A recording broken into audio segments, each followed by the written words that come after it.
Welcome to the 5-Pack, where we talk about the 5 things that matter, 5 things that will matter, and a daily pack rip.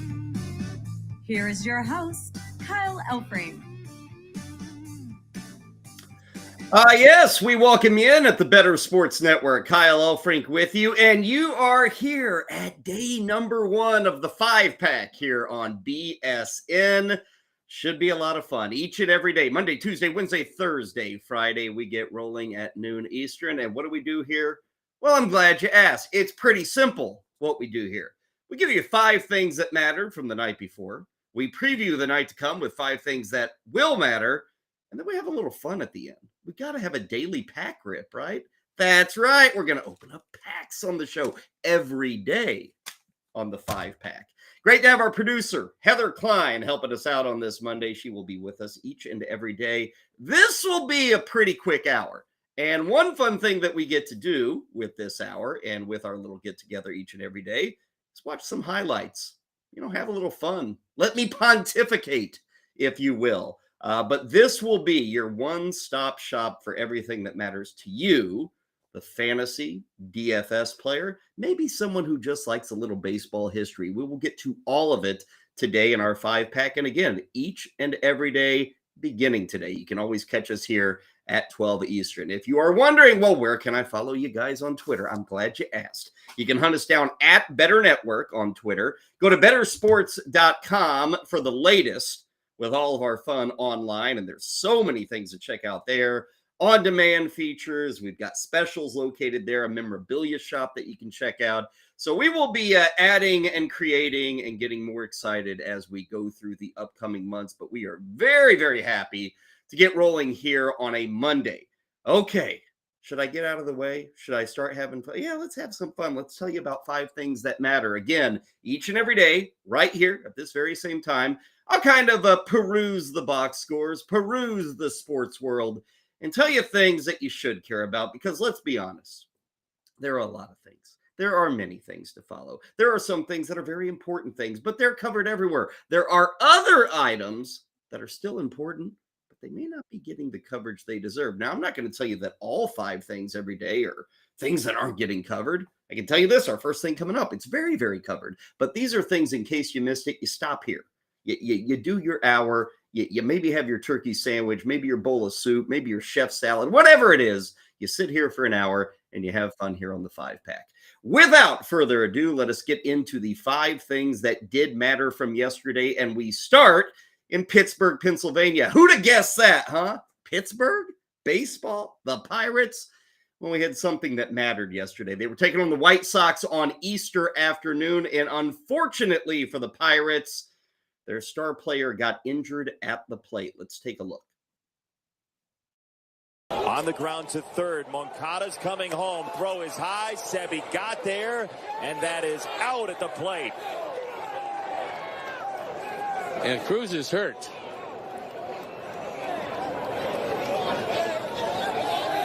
And I'm not sure what Santana was talking to Sebi about. I mean, that's a collision. Oh, here we go. Here we go. There's a fight brewing now, and everybody spills out just to the left of home plate. Sebi Zavala and Carlos Santana were talking, and now here come the bullpens from left center field. Out of nowhere on a high throw. Now, wow. Now, Michael's still in this game. He's got to relax, because he's still to the baseball if the throw takes you into the line here. Right, and Sebi does a nice job kicking the bat out of the way. Now, Cruz went into him. I mean, that was not Sebi's fault right there. May not have been Sevi's fault to the White Sox television network. Thank you, them, for the video there. But it was something that the Pittsburgh Pirates got upset with. Here's the thing. 2 takeaways here. 2 things that maybe matter from that highlight. The big one is O'Neal Cruz getting injured. I'll get to him in a second.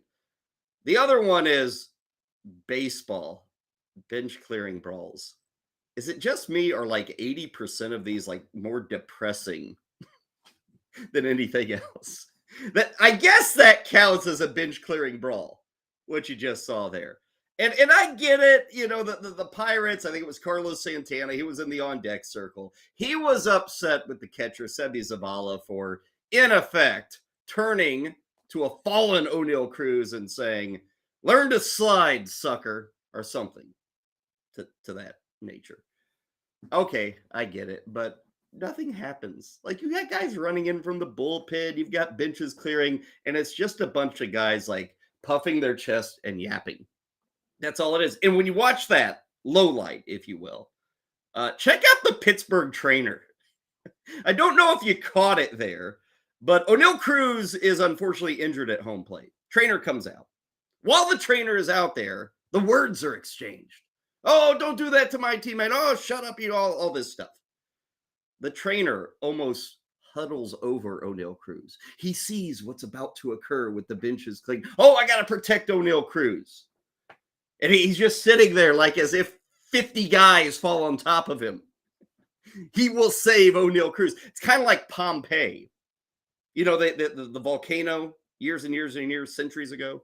And now they dig up the city of Pompeii, you know, a quick volcano eruption. People were unfortunately covered in ash. And you will find people to this day, as they kind of dig up Pompeii, they're excavating it. You will find that there are people huddled over their fallen lovers, their fallen children, whatever it is. Much like the Pittsburgh trainer was there yesterday. I don't think it was going to stop anything. But you don't expect as a trainer to be protecting your players in the heat of the moment. But we got that yesterday. Nothing occurred in that bench clearing brawl. Let's just call it a bench clearing airing of the words, if you will. Airing of grievances. How about that? To invoke a Seinfeld reference. Now, the real thing that matters there, outside of the despicable attempt at a brawl, is O'Neal Cruz. Fractured ankle. Here's what we're looking at. Surgery occurred last night. We're looking at 10 to 12 weeks. This is a long-term injury. It's not season-ending, but for O'Neal Cruz, it's major. It's really major. This is one of the more exciting stars in baseball. Now, you might be scratching your head. Wait a second. Pittsburgh has an exciting star. They do. He's like a 6'7" shortstop. He's huge, and he's got power. He's got speed. He does have some contact issues, but I will say this. Last season, O'Neal Cruz got about 320 plate appearances. In those 320 plate appearances, what did we see? We saw 126 strikeouts. He was striking out like 35% of the time. To boot with those 126 strikeouts, guess how many walks? 28. It's not good. But this season, and again, very early, 9-10 games worth. But this season for O'Neal Cruz, check out this ratio. 8 strikeouts. That's not bad. Even better, 7 walks. We had seen a totally different O'Neal Cruz in the early proceedings this year. Now all of that has hit the skids. We're not going to see O'Neal Cruz for the next 3 months, probably. And that is a big hit for the Pirates. They are, even on, April 10th. The Pirates are not contending. I know they're playing good baseball, but let's be honest. They're not going anywhere. They're not winning the NL Central. They're not getting a wild card berth. That ain't happening with Pittsburgh. The goal is we want to develop guys like O'Neal Cruz. All of a sudden, that's over. You don't get to develop O'Neal Cruz for the next 3 months. Surgery last night. He's going to be out. What do? Here's the problem for you, the fantasy owner. Whether you have O'Neal Cruz or you're just looking for help. You're looking for guys who maybe got a job. I can get them off the waiver wire. Oh, this guy can hit 10 home runs. None of these guys with Pittsburgh can do that. Who are your fill-ins? Rodolfo, let me get this right. Rodolfo Castro and Ji Hwan Bae. That's what you're looking at. And for Pittsburgh, not only do you lose O'Neal Cruz, you lose your leadoff hitter. You lose your shortstop. Now, as you rank the importance of positions in Major League Baseball for almost every team, leadoff hitter and shortstop, they're pretty high on the table. Aren't they? They're right there at the top. You don't have any of that with O'Neal Cruz out. Leadoff hitter, I don't know. Ji Hwan Bae. I mean, Ji Hwan Bae has speed, so you can get some stolen bases that you maybe thought you were getting from O'Neal Cruz. You don't have anybody anywhere that has a chance at 25, 30 home runs like O'Neal Cruz. So this is a major hit. And again, I know Pittsburgh's not going anywhere. We're not looking at the Pirates as a threat this year. But for the fantasy player, you probably just lost one of your top 4 picks. And you lost him for 3 months. And you lost the power speed component. And this is what we always talk about in fantasy. Good luck finding a replacement. They aren't out there. You're not getting a guy like O'Neal Cruz came into this year and he had dreams of 30-30. He publicly said 40-40. Obviously, that's not happening, and it's not happening anywhere. It just ain't gonna happen off the waiver wire or anybody with the Pirates. So a major, major injury yesterday. Again, surgery was completed. The good news on that surgery, we were told no ligament damage. If there had been ligament damage, probably out for the season. But no ligament damage there for O'Neal Cruz. So hopefully, fingers crossed, maybe by early July, All-Star break, if things take long, we'll see with O'Neal Cruz. But in terms of replacements, they don't got him. Pirates don't have them. And honestly, I'm not picking on the Pirates. No team in baseball has got replacements for losing O'Neal Cruz. As for Seby Zavala, it looks bad after the fact. When you realize the guy fractured his ankle sliding into home plate. I will note O'Neal Cruz, it's not a slide that you teach in school, okay? It was very late, and that's what Zavala was angry about. Zavala kind of looked at him like, hey, dude, you don't run me over. You don't slide that late, trying to take out my leg. That's how he saw it. I'm not saying he's right or wrong, but that is how he saw it. Nothing got solved, though, between the Pirates and the White Sox, between their bench-clearing airing of the grievances, as we like to say here on the 5-Pack. Let's go to our second moment that mattered. It was on Sunday Night Baseball. It was a part of a beatdown given by the San Diego Padres to the Atlanta Braves. It was another Cruz, this one on the positive side. Nelly Cruz with a big, big night for the San Diego Padres. Second, Albies shaded up the middle. That ball is ripped, and Nelson Cruz has left the building. A 3-run home run from the 42-year-old designated hitter. Left one up. Coney, that ball got out of here in a hurry. You see the speed right there in the distance far enough. Can't make a mistake like that to the boomstick. The boomstick. The boomstick last night, Nelson Cruz, had 6 RBIs. Now, why does that matter? I'll tell you why this matters. Padres, Braves, two of the best teams in the National League. San Diego last night beat the Braves 10-2. They did that without a single RBI from Manny Machado. They didn't get a single RBI from Juan Soto. They didn't get any help from Jake Cronenworth. Xander Bogaerts, the leadoff hitter. No RBIs. None. They still posted 10 runs on the Braves. 6 of them courtesy of Nelson Cruz. Now, what is Nelson Cruz? Nelson Cruz right now is your old slugger. Let's not get this confused. Right now, what we've seen in the early going with Nelson Cruz, if the opposition has a lefty on the hill, Nelson Cruz is in that lineup. And if he's in that lineup, he's hitting fourth. I bring this up for DFS players. Nelson Cruz against righties, who cares? You get Nelson Cruz against lefties, you should care. You should care a lot. Like tonight, Padres are taking on the Mets. Who are the Mets pitching? Not a lefty. It's Max Scherzer. That's a right-hander. I don't expect Nelson Cruz in this lineup, even with the 6 RBIs. And what the Padres have done is, in effect, they have a lefty-righty combo as their DH. They got Nelson Cruz to the lefties. They got Matt Carpenter to hit against the righties. Expectation, Carpenter's in the lineup tonight. Now, Carpenter, not going to hit fourth. But when Nelson Cruz is up against the lefty, he's hitting fourth. Every single start this year, he has hit fourth. Now, last night is going to help these numbers. We're early in the season, but the dude has an 1130-plus OPS right now. San Diego, huge series for them against Atlanta. I watched the game last Thursday night. It was on, it was on the local affiliate there in Atlanta. And last night's game, ESPN, courtesy that call coming from ESPN there. But the Thursday night game last week, first game of a 4-game set in Atlanta, had like playoff intensity. Like I can't recall a game with a non-rooting interest for me that I enjoyed watching more in the month of April. Like it was a really entertaining, fevered pitch game. Now it was the home opener for the Braves, so a packed house. It felt like October. It really did. 2 powerhouse teams. Braves won it in walk-off fashion. That was Thursday night. Friday, the Padres won. Saturday, the Padres won. Sunday, last night, Padres win. They just took 3 of 4 on the road at Atlanta. Atlanta might be the best team in the National League. Might be. But the Padres made a statement, and Nelson Cruz, the broomstick, help make that statement. Tonight, more statements to be made. San Diego on the road taking on the Mets. I was looking at San Diego's schedule, by the way. Here it is.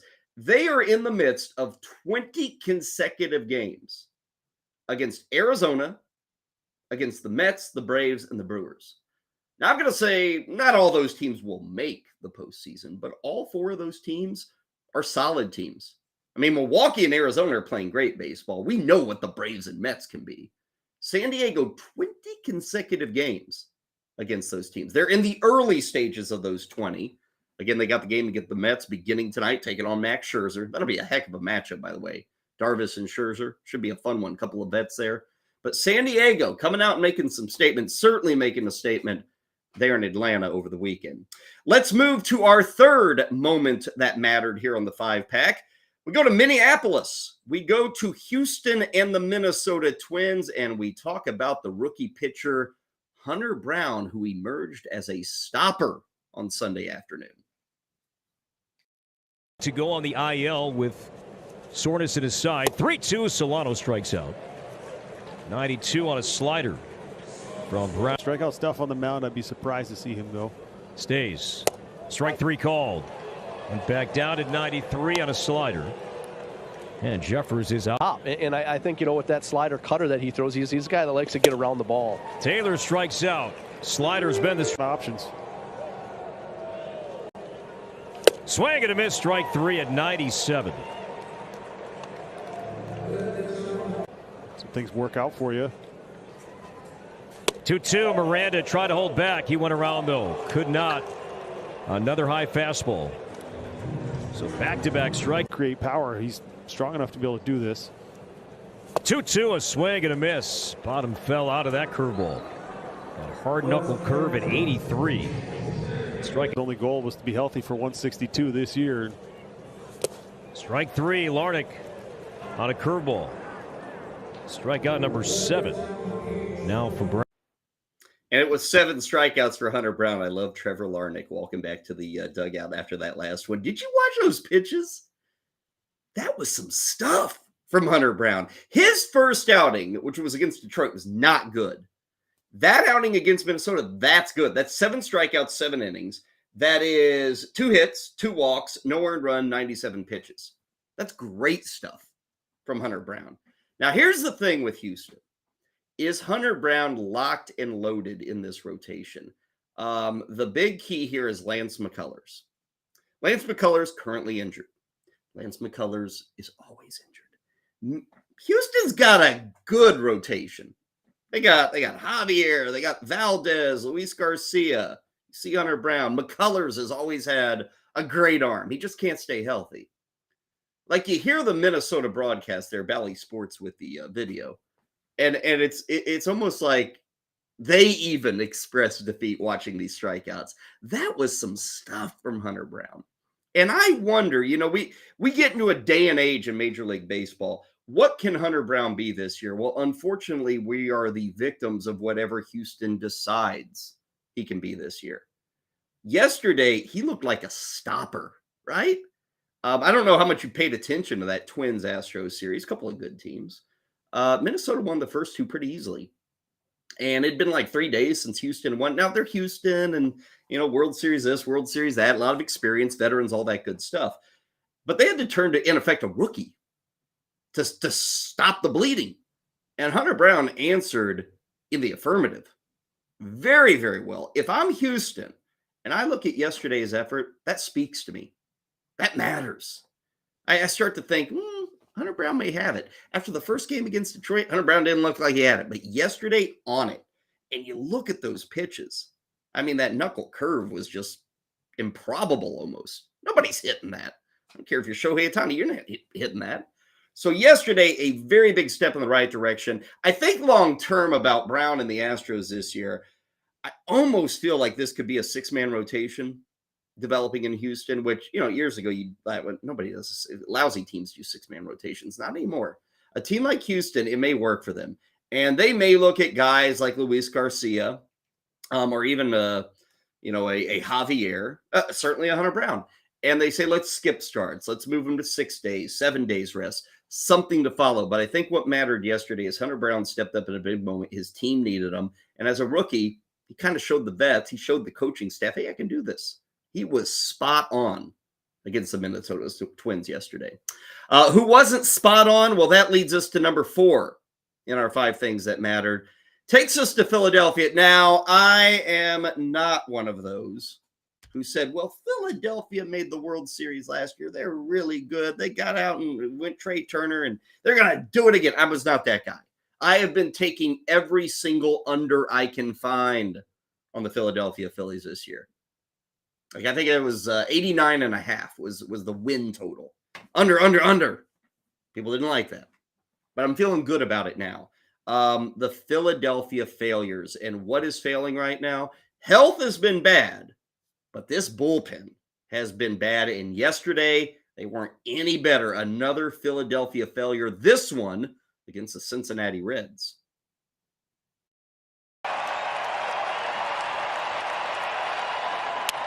Over first. Fair ball, base hit. Fairchild in. India home. Windmill is on for Friedel. They eat the relay. It's a bases clearing 3-run double on a broken bat by Fraley. And the Reds roar in the 9th to claim a 6-4 lead. Looks like Jesus was picking up a 3-run double there in the 9th inning. Jake Fraley.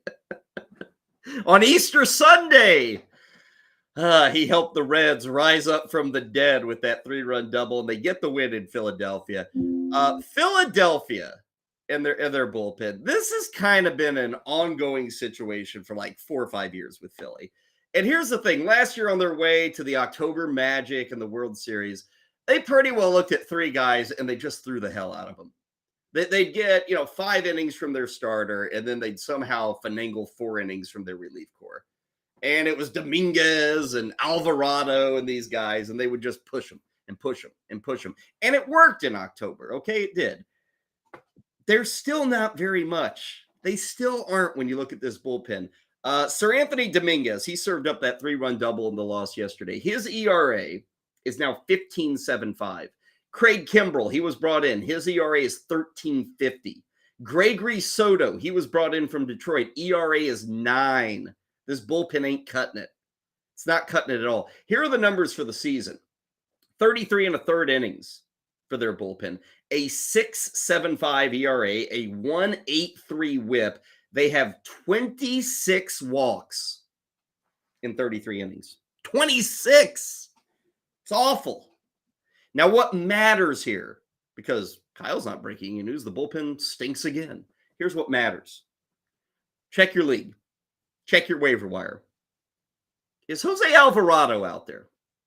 Now, Jose Alvarado has made 4 appearances this year. 2 of them in the 6th inning, 1 in the 7th, 1 in the 8th. Here's what he's got going. 4 innings, no runs, 11 strikeouts, and 0 walks. Let me say that again. 4 innings, no runs, 11 strikeouts, and 0 walks. He is the only guy who's doing well in that bullpen. He needs to be in the 9th inning. Just put him in there. Be done with this Kimbrell stuff. Be done with this Dominguez stuff. And for the fantasy owner, if you didn't invest in saves, or you lost Edwin Diaz, or you don't have Raisel Iglesias right now, Jose Alvarado. Give him a look-see. Now, I'm not going to sit here and say Alvarado is, a top 5 closer. And look at his stuff. I mean, he's off to a good start. Okay, God love you. You're off to a good start. You're the only thing going right. If you're Philadelphia, you're not screwing around with this stuff anymore. Again, this has been going on for almost a half decade in Philadelphia. And you got to stop it. Stop it with this bullpen. Your next best bet is to go Alvarado. And you put Dominguez and Kimbrell and Soto in the 6th inning, the 7th inning. Now, Alvarado is a guy started with Tampa, has come to Philadelphia. In his 2 seasons with Philadelphia, he's got 7 saves. So for whatever reason, he's never really gotten this gig. They've played with Hector Neris or Anthony Dominguez. They bring in Kimbrell. So there is some hesitation to give Alvarado this job. So I don't want to say it's immediate. But if I'm Philadelphia, I hear the fans. I hear the boos. You heard them on that highlight after the 3-run double by Fraley. You got to do something. Alvarado should be that something. And for the fantasy owner, if you are scavenging for saves, that should be your guy. One last thing that mattered from yesterday's baseball action in our 5-pack. Let's take you to Baltimore. Now, the Orioles did not win on Sunday, but they got more exciting exploits from kind of the future of the Orioles. Another good day for Adley Rauschman. That is the famous par 3. Whoa, Adley Rutschman down the right field line, and that is a fair ball. Up on the flag court from Rutschman. Hop out of the party deck. He brings the Orioles within 2 on his 4th hit of the game. Well, have a day, Adley Rutschman, huh? That ball might have hit Utah Street if it didn't go off the brick pillar out there. Shot to right field, courtesy of MLB.com. Here's the key thing with Rauschman. He's doing well. Yesterday was a 4-for-4 day. But I got to tell you, when I look at Rauschman, here's what gets me excited. The Orioles have played 9 games this year. He, Adley Rauschman, has played in all 9. He has started. He has completed. He's played 9 innings in all 9 games. Why is that important? Need I remind you what position Adley Rauschman plays? It's a catcher. 9 games into the season, there is nobody else at this position who's played in all 9 games. Adley Rauschman has. Okay, he's young. I get it. Here's the key. The Orioles are saying, okay, you got it down, kid. You're hitting second every single day. 9 games, he's hitting second every single game. The returns are good. The returns are strong. He's off to a good start. But what I am most interested at is 9 games, 9 starts. He's in there. He DHs, he catches. And I looked at it today. It was the first 3 games he caught. Game 4, he DH'd. Then he did 4 games of catching. Game 9, he DH'd. Now, let's not get carried away. The man is not going to play. I would be stunned if Adley Rauschman, even if he has a great season, he's healthy, all this stuff, I doubt he plays 150 games. But is 140 possible, 145? It might be. And that is unheard of. The only other guy we've really seen that with a catcher is Sal Perez. And I guess you could say the Orioles are following the same game plan that the Royals did, where they said, okay, Sal Perez, you're our catcher. And, Sal Perez is a monster behind the plate. The guy always plays a ton of innings, ton of baseball. But they have now gotten to that point where, in effect, 1 out of every 3 or 4 games, Sal Perez is DHing.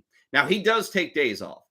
But to get a catcher who gets 125, 130, or maybe even 140 games is a gift. It's a gift. And to get a catcher who can do it while hitting, while doing what Rauschman's doing right now, is an absolute present. It's a really nice thing. 9 for 9. Now, again, he's not going to play every single game. It's impossible as a catcher. I don't care how often you DH. But if we get to the point where he can catch 125 games, he will easily DH 20 to 25 games. And then we start talking 150.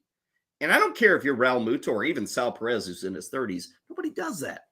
And so Rauschman, this almost vaults him to the top of the catching class. So that's what matters here. Yeah, the start's great. The home run, another 4-for-4 day. It's awesome. But what matters here, every single game that the Orioles has played, Adley Rauschman's been in that lineup. DH, catcher, hitting second. Getting a ton of plate appearances, hitting second. Sal Perez doesn't hit second. Raul Muto doesn't hit second. You're getting a unicorn, in effect, behind the plate with Adley Rauschman. Those are our 5 things that mattered. When we return on the 5-pack, it's the 5 things that will matter. We'll preview tonight, tell you some things to follow, things that you are going to want to catch as you go into a full slate of Monday Night Baseball. We'll hit you with that next on the 5-pack, coming your way on the Better Sports Network. Hey, it's Rick Kamla for Better Sports Network. Should the Timberwolves suspend Rudy Gobert for their play-in tournament game against the Lakers? Hell no. Yes, he punched Kyle Anderson in the chest as their argument escalated during a timeout in yesterday's win over New Orleans. He was sent home by the team. And now Woj is reporting the team officials are weighing whether to keep Gobert off the trip to LA on Monday. Holding him out of a do-or-die play-in tournament game would be an even worse decision than trading for Gobert in the first place. If the Warriors did not suspend Draymond Green for punching Jordan Poole in the face, how in the heck is this a suspendable offense? Bottom line, the Lakers are going to beat the Wolves tomorrow night in LA and put Minnesota out of their misery. Bottom line, part 2, the Gobert trade is shaping up to be one of the worst in league history. 4 future firsts, Kessler, Beverly, Vanderbilt, and Beasley. Yuck. Bottom line, part 3. Wolves fans are ready to run Gobert and shot caller Tim Conley out of town. Go to bettersports.com and on demand with the Better Sports Network app and hit us up at Better Network on TikTok, Instagram, YouTube, and Twitter. Hey, it's Rick Kamler.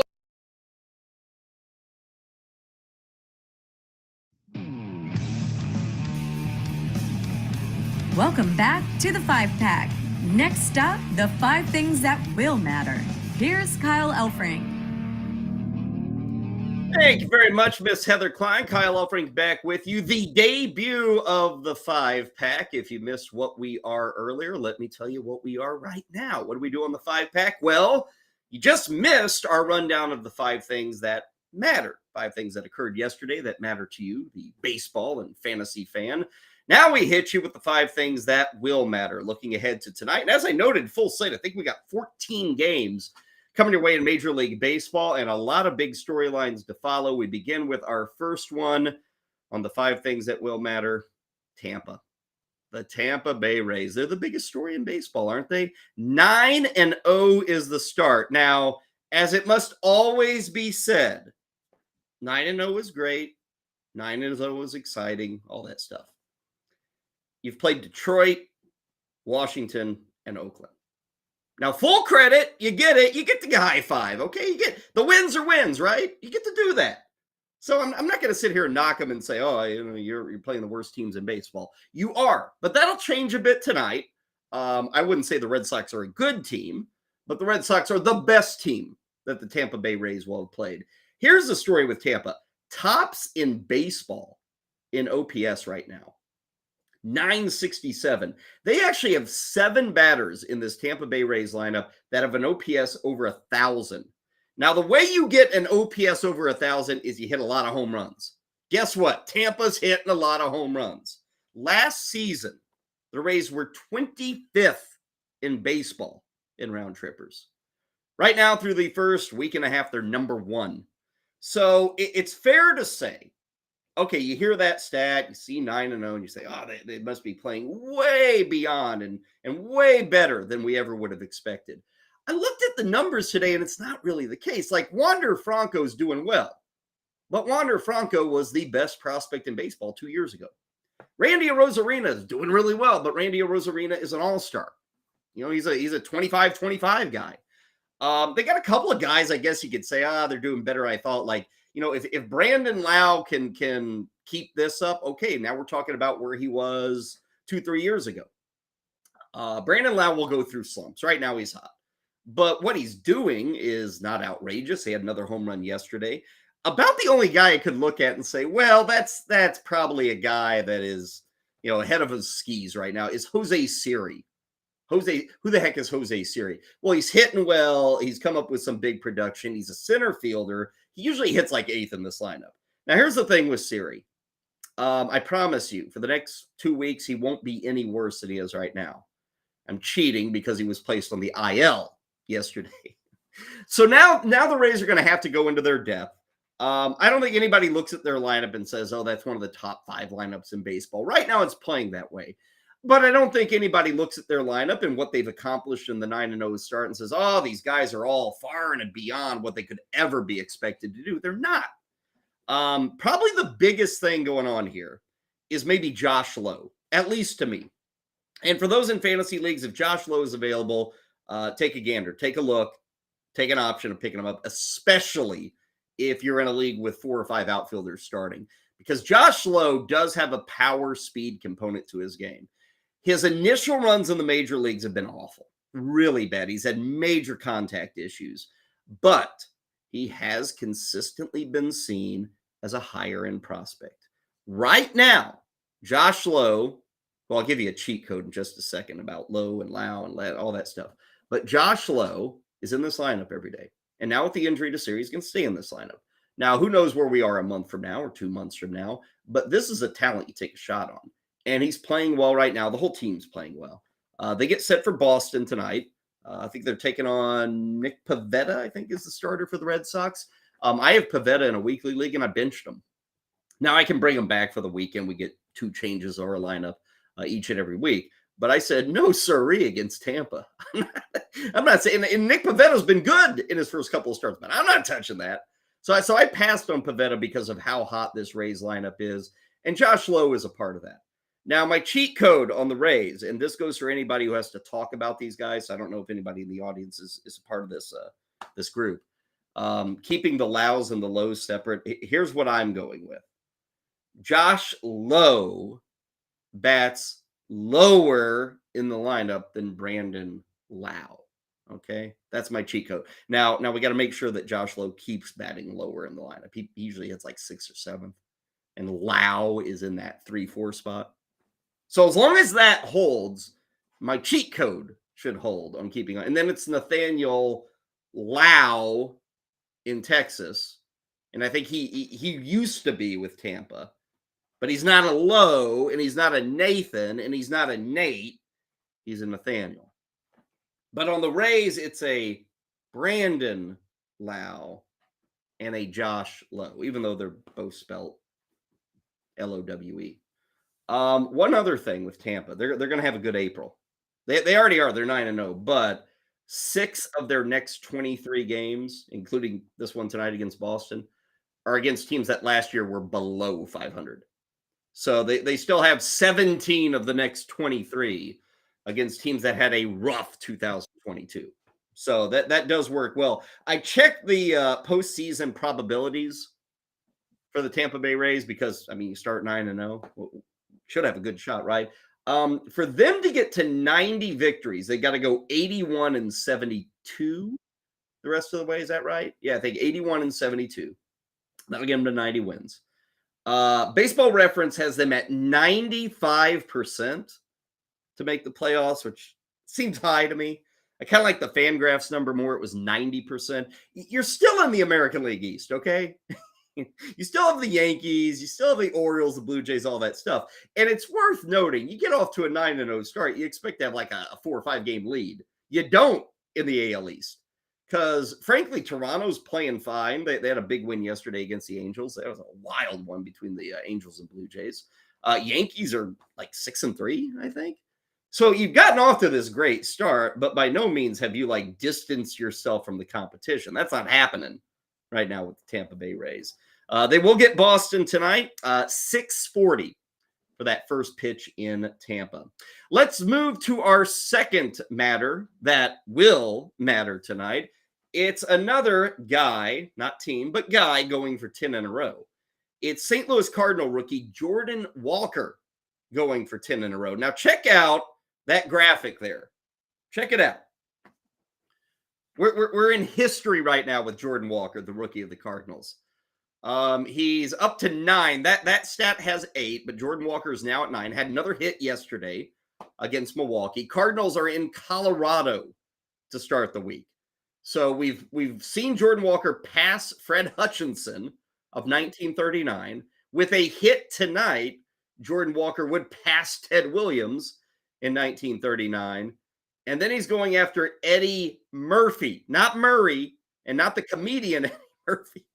Some guy from 1912 named Eddie Murphy. This is the longest hitting streak to start a career, age 20 or younger, since at least 1900. What we have seen thus far, this particular bit of success for Jordan Walker, is something we have never seen from anybody his age or younger. And he is very young. There aren't a lot of 20-year-olds debuting in baseball every year. But we've never seen this in 80 years. So Jordan Walker has looked really good. I was looking at Walker, and he's kind of got the Rauschman thing going. If you rewind the clock back to spring training, when we talked about Jordan Walker, we'd always come up to this idea of, well, will he break camp with the Cardinals? Well, obviously he has. And one thing we said is if he breaks camp, this team was adamant, and they said it continually and consistently. They said, we want to play him every day. That's the key. We want to play him every day. If we're going to call him up, we want to play him. Check it out. 9 games for the Cardinals. He has started in all 9 of them. So it's just like Rauschman, who we were touching on earlier in the show. Jordan Walker right now is playing every day. Exactly what the Cardinals want. He's out there every single day. Now, the difference between him and Rauschman is that where Adley hits 2nd, Jordan's hitting 7th or 8th. And let me just expand this further between Rauschman and Walker. Rauschman hitting number 2, 47 plate appearances in those 9 games. Jordan Walker in his 9 games, 41. Or excuse me, 37 plate appearances. So even in a 9-game sample, we talk about lineups all the time. And I'm not saying Jordan Walker is forever kept down to the 7 or 8 spot. But thus far, that's the difference, hitting 2 versus hitting 7. He has missed out, in effect, on already 12 plate appearances. So anytime you're in this fantasy game and you're looking for help with the bats, look for guys who are at least in the upper top 5. You want those first 5 spots of the batting order. That doesn't mean you can't own Jordan Walker. You got to trade him. He's going to move up in the lineup. Eventually, you hit enough, you're going to move up. This is 9 games into a career. He's 20 years old. And that is the difference between hitting 2nd and hitting 7th, hitting 8th, is you miss out on all those plate appearances. And that's only 9 games. And get back to me after 90 games of this. It makes a huge difference in this world where we go for counting categories. So Jordan Walker going for 10 straight up against Colorado. It's a great place. And then I think they play Tuesday and Wednesday in Colorado. So he's got a shot in an offensive environment of getting to about 12 straight. And again, that would put him in yelling distance of the record there. Let's move to our third thing that will matter tonight. Throw up the picture, Heather, of this guy. Just throw up the picture, the picture of this player, because I want everybody to look at this player, and I want you to see if you know who in the world this player is. So let's get that photo up. It's a picture, I'll tell you that. But let's throw that photo up if we can get to it, because you're probably going to look at this and say, he looks like somebody I've seen throw a baseball. Oh, yeah, he looks like 500 other guys who throw the baseball over the course of the season. We're working on the photo, but this man is going. He's making an effort tonight to become baseball's first 3-game winner. I know it's early and 3 wins doesn't mean much, but that guy right there, number 48 for the Baltimore Orioles, is trying to become the first 3-0 man in 2023. Now, who is that? That man is Kyle Gibson.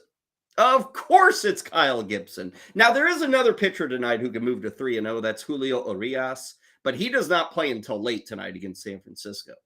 So Kyle Gibson gets to go early tonight for Baltimore. And he is 2-0 on the season. And right now, Kyle Gibson has pitched well. Has Kyle Gibson dominated? Heck no. He's Kyle Gibson. But he has done well. Has done great. He's just been doing well. He's up against the A's tonight. So this should work, right? He should be able to move to 3-0. Here's the thing with Kyle Gibson. Like, you look at his numbers and it's like, who cares? I mean, even with a win tonight, let's say he starts 3-0, gets the win against Oakland. He will then emerge as 92 and 91 in his career. But I look deeper on Kyle Gibson, and here's the funny thing. Do you realize, we always complain, I can't get wins. Nobody gets wins. I can't predict wins. Kyle Gibson, we're going to throw out the 2020 COVID year because nobody, it was 60 games. You couldn't even accomplish double-digit wins. Check this out.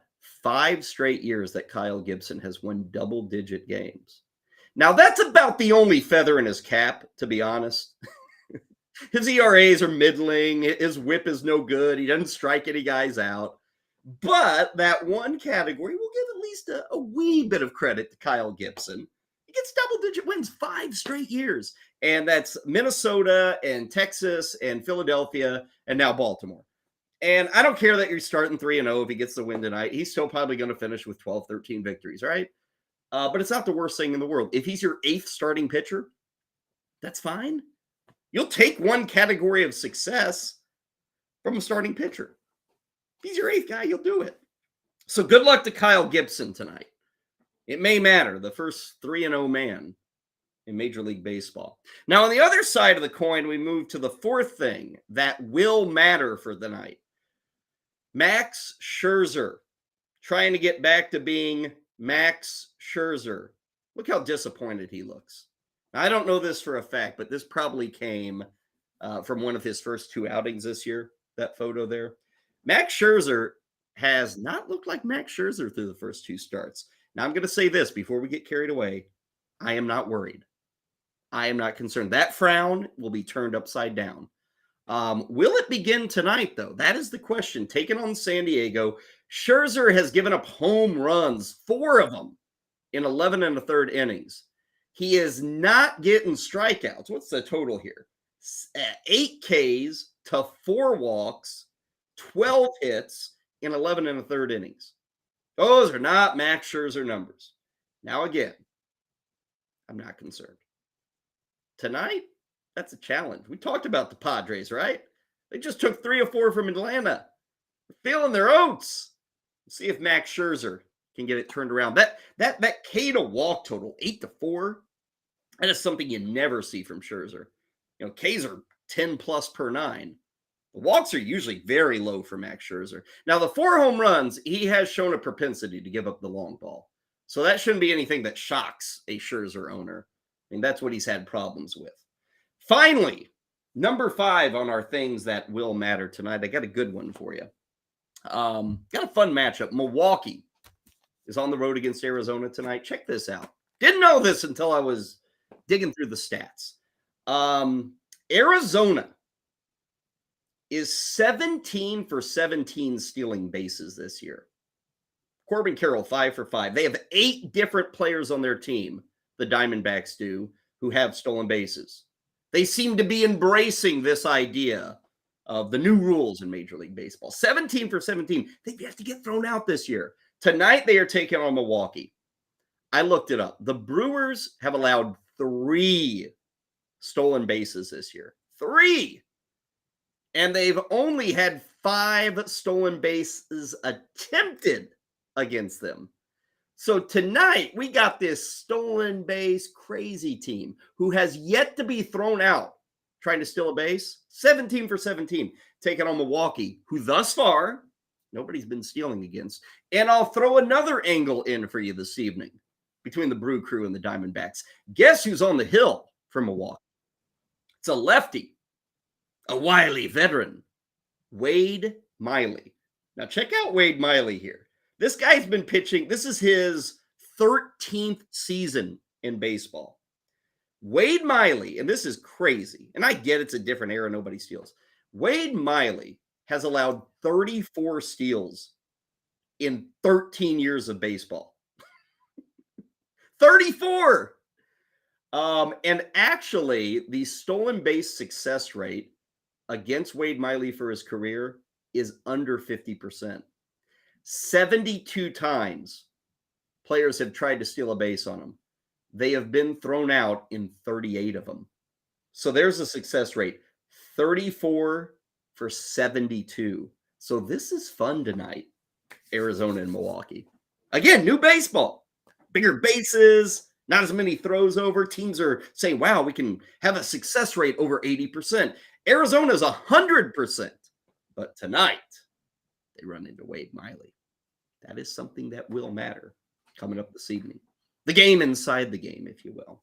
That does it for our 5 that matter. When we return on the 5-pack, we get to the pack part. It's our daily pack rip. Coming your way next, right here on BSN. The NBA playoffs tip off a little bit later on this week, and there's plenty of storylines to go around. Can LeBron James and Anthony Davis recapture that magic from the Disney bubble? Can the Boston Celtics return to the top of the mountain on the Eastern Conference, or will the Milwaukee Bucks take their crown away? Can the process finally process? One of the storylines that nobody's talking about, though, is we're getting ready for the last ride of basketball's current dynasty, the Golden State Warriors, the team that has won 4 championships since 2015. Steph Curry, Klay Thompson, and Draymond Green. The band is about to break up. This is our last chance to see the 3 of them together, and I guarantee you that.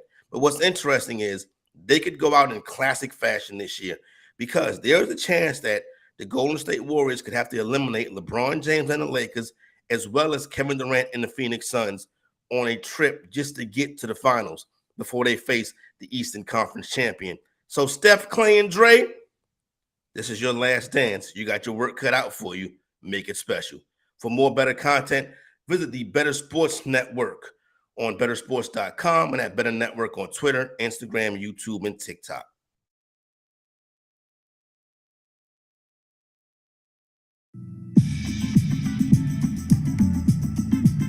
Time now for the Daily Pack Rip on the 5-Pack with Kyle Elfrink. Like I said, it's a fast hour around these parts, right? Fast is how quick it is. We welcome you back to the 5-Pack. Kyle Elfrink with you. We have already given you the 5 moments that mattered from yesterday. I have just given you the 5 moments that will matter tonight. But this is the 5-Pack. That's the name of the show. What is the pack? We get to rip open packs. Now, we have got a wide variety of packs that we will be ripping open over the coming days. And we do this every day from 12 to 1 right here on BSN. And if you haven't caught this before, I used to do this once a week, and we just kind of see where the mind wanders. You know, where's it going to take us? So we're going to have a different pack every day. Today is the 1989 Topps Baseball pack. Now, this is a real wax pack. This thing is waxy, this thing here. There's no cellophane. This is pre-cellophane. You will also hear, let me hear. You hear that? That is broken gum. Topps, of course, very famous for lousy gum. It was lousy even back in 1989. If you ripped one of these off the grocery store shelf back in 89, the gum sucked then. Now, all these years later, what is this now? 34 years later, the gum is atrocious. Now, I'm not going to do it today because I've got a health.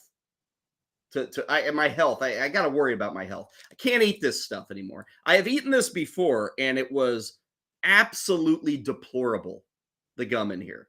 So if you came in here and said, oh, man, he's going to open some Topps baseball cards. Let's see him eat this gum. It ain't happening today. Now, I will warn you, this 89 Topps set is not all that impressive. It's not all that attractive. Why did it get chosen number 1? I just randomly grab them. I just put my hand in the pile, and that's where we go. So that's why this is number 1. Hopefully we don't have to do this particular. Topps has a lot of good sets. This 89 one is not all that attractive. So let's open this sucker up. It's like you don't even need to open it. It just kind of opens on its own. You apply just a teensy wince of pressure, the whole thing spreads open.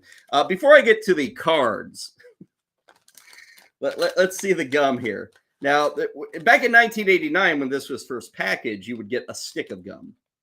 In 2023, when you open the pack of gum, you appear to receive parts of, looks to be 1, 2, 3. That's a piece of gum there. 4, 5, 6. That's how gum comes. Do you see that? Let me move that there. I don't want to drop it all over my keyboard. I don't know if you can see it. Let's see. Yeah, there you can see kind of the gum at the bottom. That's 6 pieces of gum from 1 piece of gum all those years ago. Okay, so let's get into the pack break. Like I said, we just see where the mind wanders. Looks like it, man, these are some pretty, look at this. The company store. Topps had a company store. We've got one here at BSN. Topps had one back in 1989. Look at those. Look at those tragically awful sweatshirts. Of course, you wear one of these like nowadays and you're cool. Oh, wow, you are so hilarious. Where'd you get that ugly Topps baseball sweater? Not all that expensive, $20. Of course, you had to pay postage and handling. Okay, let's get to our, here it is. The first player ever on the 5-pack, 1989 Topps. We'll go with a guy who was actually a very good player, Mr. Hubie Brooks of the Montreal Experts. Hubie Brooks met an expo. Kind of bounced around a little more at the end of his career. Great thing about Topps, and we'll talk about this continually, nobody does a better job with their stats. I mean, you get them all with Hubie Brooks. So I like it. Hubie Brooks, must have been a cold day. Looks like Shea Stadium, cold day for Hubie Brooks. Got the sleeves on, massive wristbands. It looks like a big, giant bat, too. Bigger than it should be for Hubie Brooks. Boy, this might have been from the same game. This is also taken at Shea Stadium. Kevin McReynolds. Traded from the San Diego Padres to the Mets. I believe McReynolds came over in the Kevin Mitchell deal. Like Kevin Mitchell was a very good, important piece to the 86 Mets as a rookie. And then they got tired of Kevin Mitchell. They thought he was the problem, not Doc Gooden, not Darryl Strawberry, not Lenny Dykstra. It was Kevin Mitchell. So they sent him out of town, and they got back Kevin McReynolds, who was not all that bad. I mean, I'm looking at the numbers. He came over in 87. He hit 29 homers in 151 games. Good stuff. And then he followed it with 27 homers in 147. Had 93 and 99 ribbies in 87, 88. That's good stuff when you make that trade. Here is a man, whenever you hear his name, you say, oh, it's got to be spelled S-H-O-E. You would be wrong. Rick Shue is S-H-U-E. Working on a mullet. I don't know where his turtleneck ends and his hair stops. Or I should say, I don't know where his turtleneck begins and his hair stops. Love you, Rick Shue. Obviously, this guy couldn't hit a home run. Scotty Fletcher. Not only does he have a, ramp up to the swing that is not going to produce home runs, but look how much he's choking up on that bat. I think there were 2 strikes on Scott Fletcher for this at bat. Man, let's see how many home runs Scott Fletcher hit. Well, in 1988, remember this is the 89 set, Scott Fletcher, 0 home runs. The year before, he hit 5 in 156 games. So look, man, I don't even need the stats. I know baseball so well, I can just tell by your stance. Great name here. Classic name. I remember when with the Phillies. Here he's with the Padres. The legendary Dickie Thon. Dickie Thon. Now, what's his real name? Yeah, I guess his real name was Dickie Thon. Okay, it had to be Richard Thon or something. But there it is, Dickie Thon. Angels, Astros, Padres. I think he went to the Phillies too. Nelson Lariano, everybody's favorite random middle infielder. That's card 776 in this set. 776. Can you believe it? Woo! Alan Ashby, catcher for the Astros. He had a couple of good years. Here's the key thing with this Ashby card. Check out that stain on the back. You know what that is? That's gum. It's a gum stain. Right-hander Frank Williams. Only people who care about that is probably Frank Williams' children. They might have this card. They might have an autograph of it. Boy, this guy, come on, put me in, coach. Put me in. Daryl Boston of the Chicago White Sox. Hey, Daryl, can you take a photo and sit on the bench and act like you're getting ready to play some baseball? Click. There it is. That's a winner, Daryl. Thanks for playing. Oh, here's a cool one. This is a great card. Future star Sandy Alomar. This is Sandy Alomar Jr. of the San Diego Padres. This card might be worth something. I like it. Look at that. Future star. They were right on this. He is a future star. Reliever Rob Ducey. Okay, then, I guess. Dodgers team leaders. Back in this set, every single team had a team leaders card. So there you go with the Dodgers. It's such an exciting year for the Dodgers that the best photo they could find is of a meeting at the mound, which I say it's such an exciting year. This is the year they won the World Series. And that's the best photo you get. We can't get a pile up. We get Ron Peronowski and the Mike Scioscia. Number 1 draft pick, Ty Griffin. Ty Griffin, I don't know if he ever made the big leagues. Number 1 pick in 1988. Played for Georgia Tech. What pick was he? Doesn't say what pick, but he was, the guy was on the Team USA gold medal squad. First team Sporting News All-American. They thought they had something in Chicago. Pat Sheridan. That's a big glove, Pat. And Gino Petrali. Hey, Gino. Daryl Boston. Take a photo like you guys are getting ready to play some baseball. Good work. That'll do it. Our first 5-pack is in the books. We'll catch you tomorrow at 12 o'clock Eastern.